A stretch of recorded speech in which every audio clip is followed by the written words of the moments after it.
North Korea hotting up.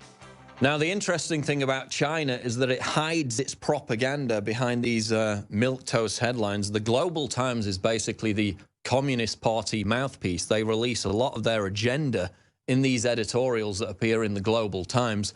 One came out yesterday, and the headline is, "China must be ready for worsened North Korea ties."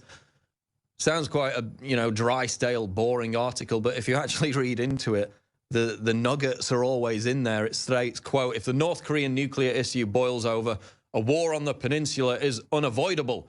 The war will bring more risks than the tough sanctions on Pyongyang could to China. If China does not tackle the conundrum now, it will face more difficult choices in the future." So they're starting to turn against North Korea, their ally, by the sounds of it, after this aggressive stance by Trump. The article continues, "Beijing hopes to maximize the interests of all stakeholders, but if it fails, in the end, it still has the capability to strike back at any side that crosses the red line." So Beijing is announcing its own red line in terms of North Korea. They came out a few days ago and said if there is an attempt to overthrow the North Korean leadership, they will go to war. Again, they always put out these statements, very aggressive statements, in their official mouthpiece. Nobody really picked this one up, but they're basically saying they have a red line and they're moving closer towards it as regards North Korea. Daily Mail reports Pacific's top Navy officer says America must assume Kim Jong-un will nuke America. Again, there's speculation. How many years will it take before they get that ICBM missile to reach the West Coast? Well, the Navy's top officer in the Pacific has warned that the North Korean crisis is real and the US must assume Kim Jong-un intends to launch nuclear attacks on America and its allies. He is Admiral Harry B. Harris Jr. Quote, "There is some doubt within the intelligence community whether Kim Jong-un has that capability today or whether he will soon, but I have to assume he has it. The capability is real and that he's moving towards it," Harris said, according to Fox News. The North Korean crisis is the worst he's ever seen. So maybe those people in South Korea who are quite blasé about it should be more alarmed, given that he's quite a prominent voice saying that it's the worst situation he's seen, given that it's been rolling on for the best part of 2 decades. Mentioned this earlier, Zero Hedge reports Trump warns there's a chance of a major conflict with North Korea. That was during an interview with Reuters, where he was actually quite kind to Kim Jong-un. Bizarrely, he said, quote, "He's 27 years old. His father dies, took over a regime. So say what you want, but that's not easy, especially at that age."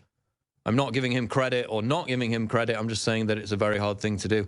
So he was actually somewhat kind to Kim Jong-un, but he also said there was a chance of a major conflict soon.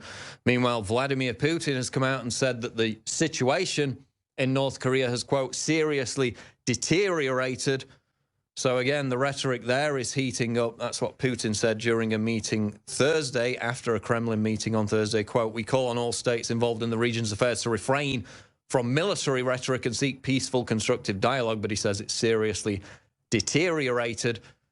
The Sun reports Kim Jong-un ready to send army of up to 500,000 women soldiers to the front line. That'll probably be celebrated by feminists across the world if war with the US erupts. North Korean leader Kim Jong-un is ready to send up to 500,000 women soldiers to the front line if the war with the US breaks out. According to defectors' estimates, battalions of female soldiers took part in the nation's biggest ever live firing exercise to mark the 85th anniversary of the military's creation this week. Of course, they keep saying whenever there's an anniversary of the military or of the founder of the country that that is going to mark the 6th nuclear test that will then lead to a US military strike on North Korea. It hasn't happened yet, and that can only be a good thing as we seek to de-escalate these tensions in the region. Battle of Berkeley yesterday, which didn't actually happen because the Antifa chicken-necked cowards didn't show up, and the rally was peaceful. Imagine my shock, they don't show up and it's actually peaceful. Some kind of coincidence there.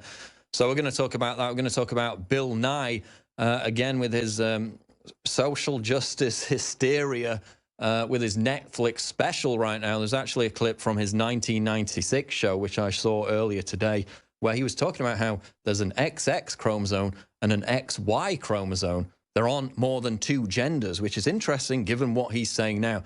But we've got Leanne McAdoo in studio. Leanne, let's talk about Berkeley. Mario Savio.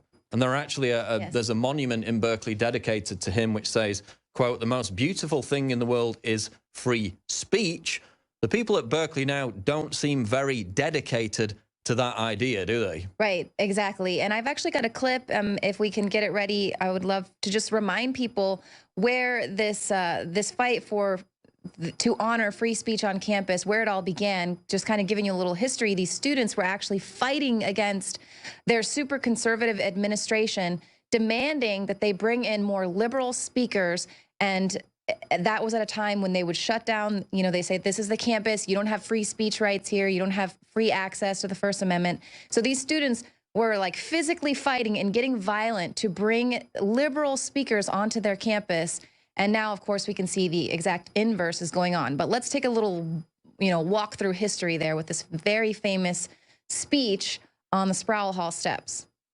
And so we can see these are the same sort of activists now who have gone on to become these liberal professors who are still kind of pumping out this, throw yourself against the machine, tell it it won't work if we'll throw ourselves against the levers, and we're not your product, you can't buy us. So very powerful, but it's interesting to see how it's completely now flipped, and that they are using that same power to silence any conservative voices on campus. Well, it's like Bill Maher said, it was the cradle of free speech. Now it's the cradle for crybabies. But we have the perfect antidote, and you're wearing it right now. Yes, I'm one of your groupies here with the conservatism is the new counterculture, and that's exactly it, because we can see, how things have completely flipped over to now we have students actually throwing themselves against the machine there at Berkeley, and these are your alt-right people. We've got, Baked Alaska coming up. Lauren Southern there yesterday made some very good points when she was on the live stream with us.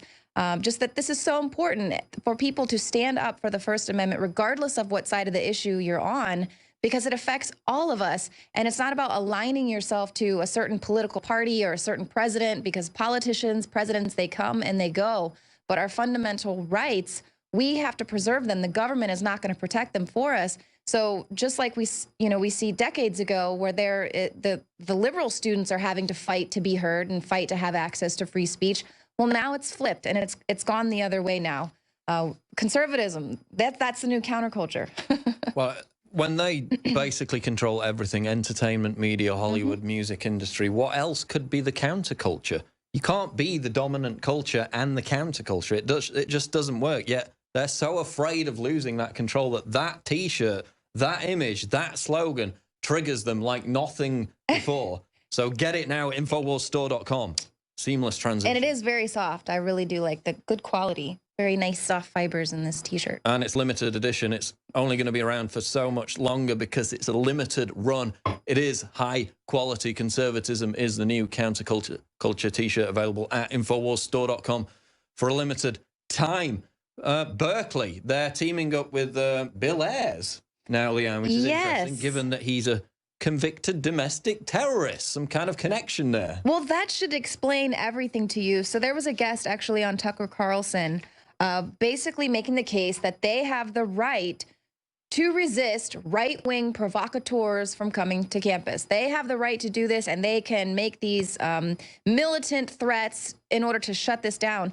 Meanwhile, they're working with violent domestic terrorist Bill Ayers. He's now officially linked to Antifa through his group Refuse Fascism. And of course, he's famous for the Weather Underground domestic terror organization that he helped found. They bombed the Pentagon, and it's just like, that's fine. Those type of liberal provocateurs, that's completely fine. And isn't it interesting, too, how just a year or so ago, the buzzword was anti-government. And it was all about, demonizing these anti-government folks. But now it's super cool and trendy to be anti-government. You must resist. Well, it's amazing, isn't it? You look at Black Lives Matter, and it's the same situation. It's okay to be violent and radical if you're on the left, and the media will legitimize it. They will authenticate it, and they won't call out, they won't disavow their fringe extremists. Like, we've never denied that the right or conservatives, whatever, have fringe extremists. We disavow them. They don't. They encourage them. Now they're working with the convicted domestic terrorist, Bill Ayers. They're pepper spraying people. They're punching them in the face. They're stabbing people. It continues to happen, but we're going to talk about it later. They basically failed to show up yesterday, Leanne, right? We were all here expecting these massive riots, and virtually nothing happened. Right. Well, it appears as if the cops were there in riot gear. They were prepared. They obviously were not given the stand down order. Could it be because there was a lot of speculation regarding the mayor's ties to By Any Means Necessary? You know, he liked this group publicly on his Facebook. What's the deal there? So then it appears as if the police were told, you know what, do what you got to do, try to keep the peace. But it's interesting that we see these little militant arms of these activist groups being allowed to make these militant threats, to threaten GOP marchers, for instance, in Portland, where they were having to cancel that Rose Parade that had gone 67 years they had been in that parade, had to cancel it because of anti-fascist threats that were made. So then they were like, felt really empowered. Like, anyone who says violence doesn't work, or violence, militant threats don't work, well, see how powerful we were and effective we were. We were able to shut down Milo and Coulter, now the Portland Rose Parade. They're going to come target every single event that they possibly can. And the left is going, and the establishment, our representatives are going to coddle them and encourage them, because they have plans to move this country more progressive to the left as far as they possibly can. So they want to tear down the fabric of what this society, of what America was founded on, so that they can rebuild it in a really regressive way. Exactly. And of course, the YAF, this conservative group who basically cucked out and said we can't provide security for Ann Coulter, they need to take some of the blame, because that was easy enough to pull out. They could have crowdfunded it, so they're rightly being criticized. That's why Ann Coulter had to pull out of her speech. Gavin McInnes actually gave her speech in his words, or he read out her speech. We might get to that clip later on. Other news, though, Leanne, you wanted to talk about Bill Nye, right? Yes. Well, and this is something that's interesting as well. Ben Shapiro is trademarking it, the science, because it's the new science of the left. It's this cult, this religion of the left is their science that they've got. So now Bill Nye, you know, it's not enough that he's got his gender spectrum music that he's put out, but now he's also suggesting that in order to save the world from climate change, we might want to punish people in developed countries for having too many children. Even though we're basically having no children at this right. point. It's falling off a cliff. It's a demographic suicide. Right. That's why they're having to import so many people from other countries to help revitalize certain areas, because there's just the birth rate is down in Western countries. And they're basically like, oh, people in Nigeria, they hardly emit any carbon dioxide. Yeah, because they've got no standard of living. They've got no quality of life. They want everybody dragged down to that level, rather than allowing Africa to develop, you know, getting these clean technologies in there. They just want to drag us all down to that level. But of course, the same situation isn't going to be applied to them. They're still going to be in their ivory tower, right? Right. And this is, I mean, and this is what is just so insane. Bill Nye is not a scientist, okay? He's a comedian. Why is he being paraded out to teach us now about the gender spectrum? My Sex Junk is the music video. And then now basically putting this out there, which young people are going to, I know I got really propagated with this when I was in school about how, well, you know, we probably shouldn't have kids, maybe just one, because the planet is reached capacity and we have to save the planet, so don't have children. I mean, what is this globalist agenda here, and why Bill Nye of all people? Who is this guy? It's amazing. Of course, now he says there's a gender spectrum. Back in '96, he came out with a video saying there were only two genders, which is scientific, but now he's no longer scientific, yet he still calls himself the science guy. We'll be back. Alex Jones Show live, InfoWars.